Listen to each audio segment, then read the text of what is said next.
Assalamualaikum warahmatullahi wabarakatuh.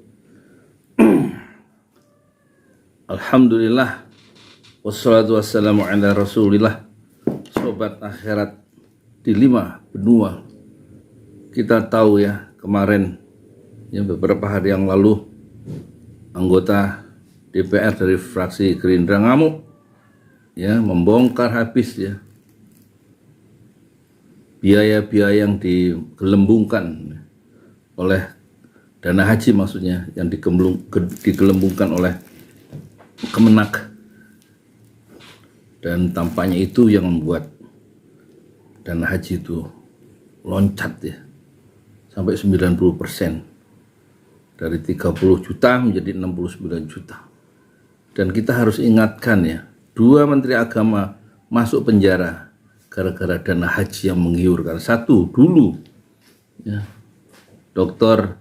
Said Agil Munawar, penghafal Quran, masuk penjara. Terus disusul oleh Surya Dharma Ali, waktu jadi Menteri Agama, juga masuk penjara. Dua-duanya masuk penjara. Menteri Agama kita karena dana haji. Kita berharap moga-moga Menteri Agama yang sekarang tidak menyusul masuk penjara gara-gara dana haji. Ini soal yang penting. Dulu waktu saya baru pertama kuliah ya, tahun 84, itu dikasih satu kuis sama dosen baru yang baru masuk semester berapa, semester 2 itu katanya. Tahun 84 di Universitas Islam Negeri Jakarta dulu ya, dulu namanya IAIN ya. Dia bilang begini, apa bedanya korupsi di Departemen Agama dengan korupsi di departemen lain? Ini pertanyaan dulu nih, pertanyaan 40 tahun yang lalu, tahun 84 waktu saya baru kuliah semester 2 pas semester 3 saya lupa. Teman-teman saya satu kelas itu nggak ada yang bisa jawab. Itu dijawab sendiri oleh Pak Sabuki, namanya almarhum guru yang dosen saya yang hebat. Kemudian saya jadi teman diskusi dari Pak Sabuki, ayah dari anggota DPR dari PKS itu siapa itu? Ruhama Ben. Itu bapaknya namanya Sabuki ya. Ruhama Ben itu waktu saya kuliah, saya dengar langsung dari Pak Sabuki di rumahnya, dia dikirim Habibie ke Delft.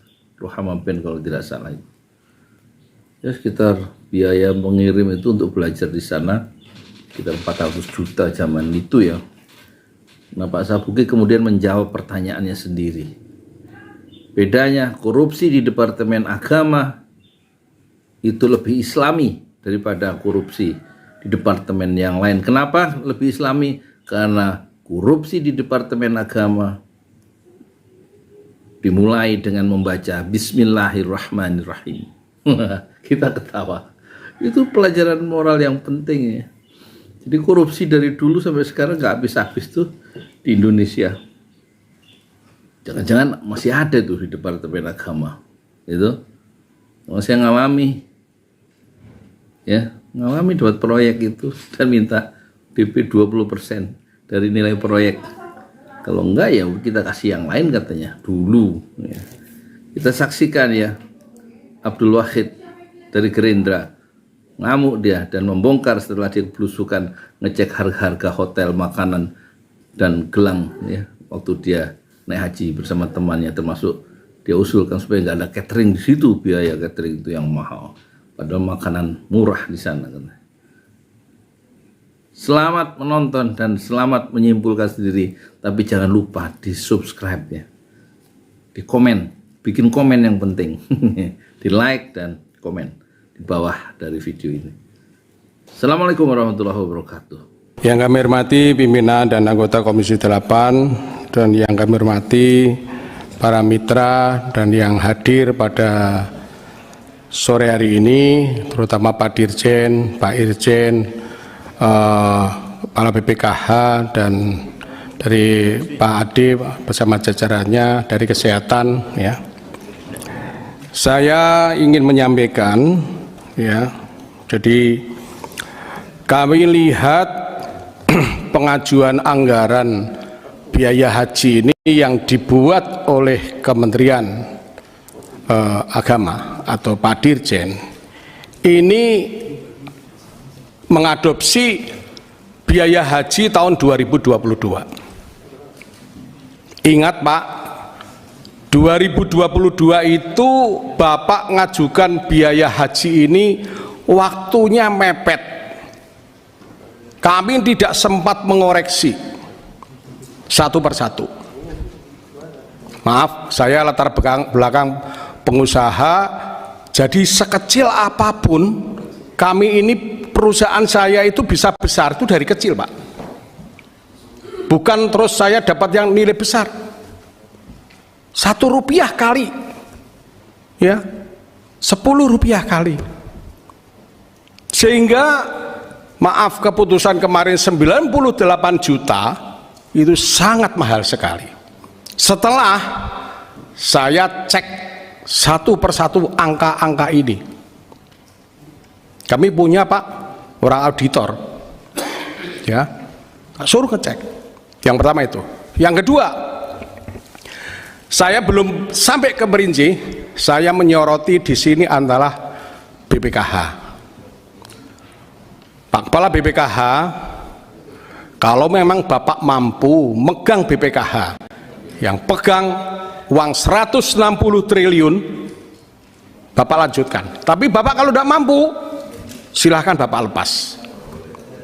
Persoalannya ini, saya lihat BPKH tidak punya gigi. Bayangkan, Bapak tidak punya gigi loh.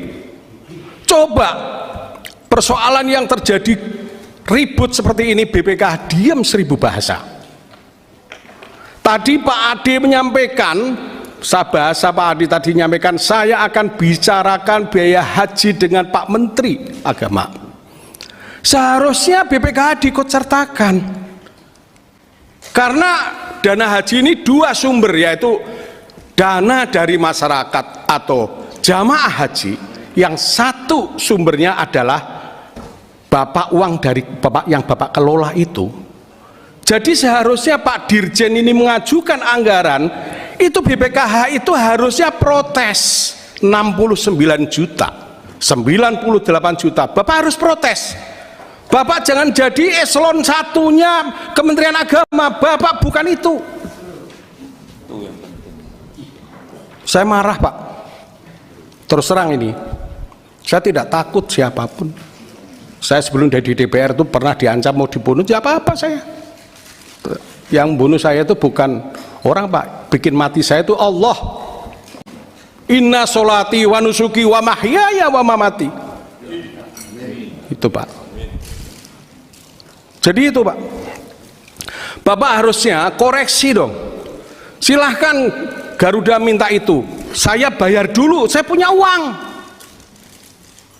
ya, supaya turun harganya. Saya ingat Anggito pada waktu kita rapat, ya, tidak punya cash flow, saya bayar dulu, gimana, boleh enggak? Bapak harus begitu, jangan mengikuti pola alurnya ini. Maaf, ini saya terus terangnya karena mitra saya harus marahin Bapak, itu loh.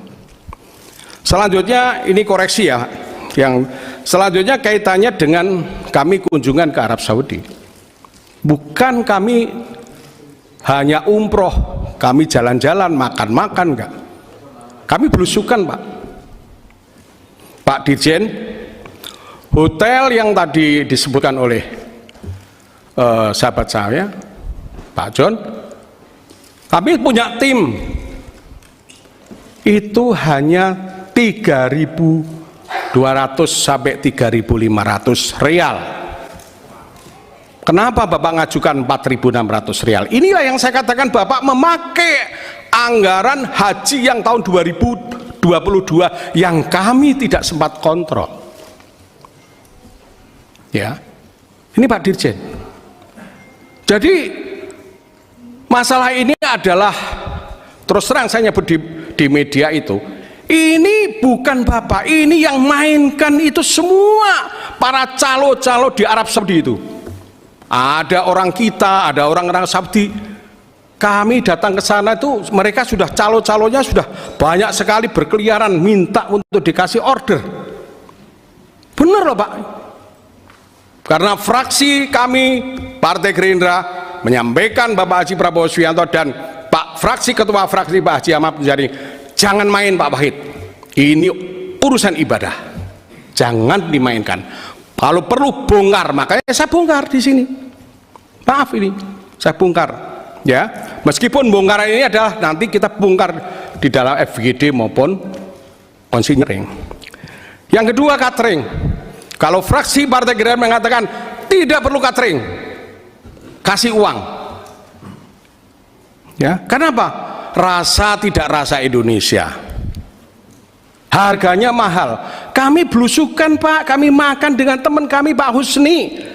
15 real ada nasinya banyak, ikannya 2, ya kan, pakai sayur, cuma belum ada minuman aja. Kali makan berdua 15 real hanya 7,5 real kan. Ini restoran, kalau di sini ada warung Pak, di sofa lantai 2 Bapak bisa cek. Ya, artinya kalau catering dengan partai besar harusnya kan lebih murah. Kalau dia mengatakan bahan-bahan mahal, saya belusukan ke pasar Kekia Pak. Kekia saya lihat harga-harga sayur, harga beras, harga di situ, belusukan sampai jam 10 malam saya. Ini kan nggak benar kita ini dicalo-caloin kayak begitu. Ya, sudah begitu banyak jamaah yang puasa Senin Kemis kan tidak dimakan. Ya, sudah begitu. Catering itu membatasi jamaah untuk ibadah di Makkah Pak, kadang-kadang dia tidak pulang. Pulang sudah basi karena catering ini umurnya hanya 3 jam. Ini mohon untuk diperhatikan, kami tetap tidak setuju ada yang catering.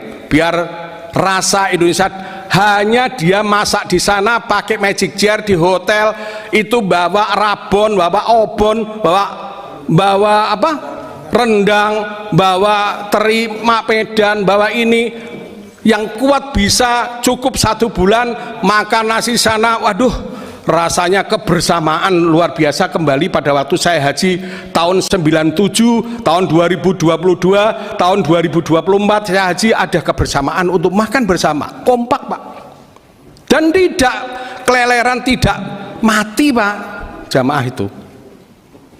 Sekaligus para mukimin di sana bisa kerja Pak. Ini kalau catering yang bisa menikmati pengusaha-pengusaha besar Pak. Itu loh. Ini mohon dipikirkan teman-teman. Ya, orang-orang kita yang di sana nggak bisa kerja apa-apa. Syukur Bapak hotel itu siapin di lantai di mana. Kasihlah orang Indonesia yang jualan bakso, jualan soto, jualan rawon di situ, akan lebih bagus. Itu Pak. Nih, selanjutnya masalah Garuda, mohon Pak Ade ini koreksi bener ini, ya. Pak Ade tolonglah, kalau ambil untung jangan untung yang besar-besar. Untunglah yang cukup untuk kebutuhan, dan diniati untuk ini adalah untuk menolong jamaah haji yang berangkat ke tanah suci untuk ibadah. Saya kira penerjemahannya sudah, Bapak bisa lanjutkan. Masyair ini perlu, Bapak harus ada negosiasi. Kita lemah di diplomasi Pak, ini terus terang ya. Masyair Pak, ini jangan kita dibodohin orang Arab. Saya pada waktu itu 2022 haji, saya cek, saya suruh tidur mereka itu, ya, si apa Syarikah tak suruh tidur, itu katanya ada perubahan. Mana itu hanya kasur yang lebarnya 50 cm, panjang 170. Tak suruh tidur Pak waktu itu. Ya, harganya 6 kali lipat dari harga yang 1.500 menjadi 5.600. Mereka ini di sana ngejar-ngejar keuntungan, boleh. Tapi jangan kayak begini dong, 1.500 menjadi 5.600. Tingkatkan diplomasi Pak Dirjen, ya, saya kira begitu. Ini saya juga tidak hanya itu yang besar-besar. Saya nyorotin Pak, yang kecil Pak Dirjen. Ini namanya gelang haji. Ini produk tempat lahir saya. Adanya gelang haji dan logam ini ya, itu karena jamaah waktu itu ada korban bakaran mina, identitasnya tidak ada pada waktu itu, sehingga putuslah dengan nama pemerintah membuat, karena tentara Amerika yang ada di Vietnam kalah hanya membawa gelang identitas, di sini dibuat seperti ini. Dulu ini yang buat itu Pak, ketua yayasan saya, Sultan Agung di Jepara, dikasih proyek oleh Kementerian Agama pada waktu itu, ya. Sekarang sudah kemana-mana. Sama selingkuhannya. Harganya Pak, di sini saya lihat Pak Dirjen bantah ucapan saya di sosial media. Ini 30.000 sama glasirnya 5.000 Pak. Saya kemarin tak undang, panggil itu yang buat gelang haji yang dia ngerjakan dari proyek. Kamu dapat berapa? 221.000. Berapa Pak? 1,2 miliar Pak. Gelang, ya. Dia suruh ngasih 200.000 pada yang pemenang tender masih sepegang 1 miliar. 1 miliar kamu ini hanya untuk buat apa? Enggak Pak, saya masih di embarkasi sana. 1 miliar Pak. Ini mohon dikoreksi, ini tendernya vendornya siapa? Vendornya orang Kemenak sendiri atau siapa? Kalau saya hitung 35.000 kali 221.000, 7 miliar Pak. Ini soal kecil, tapi tadi saya sampaikan, saya ini pengusaha, dari kecil saya hitung, ya. Harganya ini, ya di sana 5.000 lah. Anda kita hitung aja, 1 miliar ya dibagi ya 221.000, berapa itu? Ini Pak, ini bahannya ya. Ini ya, ada Bank Indonesia, ini lem merah putih, ini ada Jawa. Ini semua Pak, saya tahu Pak. Bayang Pak Dirjen. Ini saya kira bukan urusan Pak Dirjen yang dulu, yang sekarang. Ya, saya tidak tahu ini, mohon ini. Ini loh, ya. Saya sengaja kemarin pulang, saya bawa Pak contohnya ini. Ya, tidak tahu ini ada chipnya. Selanjutnya Pak, ini ya. Ini Pak Dirjen, saya buka lagi nih. Saya ini pakai kaca pembesar tadi Pak, ya, karena kecil-kecil sekali. Ya, saya lihat Bapak, ini biaya bis sholawat 1 jamaah kena 4 juta Pak. Dari mulai bis sholawat sampai urusan ke Mekah, menjedah ke Mekah, Mekah sampai ke Medina. Saya hitung 4.125.000. Jadi ini angka ini jumlahnya bis sholawat itu dari 800 juta sama 23 juta. Ini efisiensi Pak. Ini kalau ini dikurangi kayak gini-gini, mohon dikoreksi ini.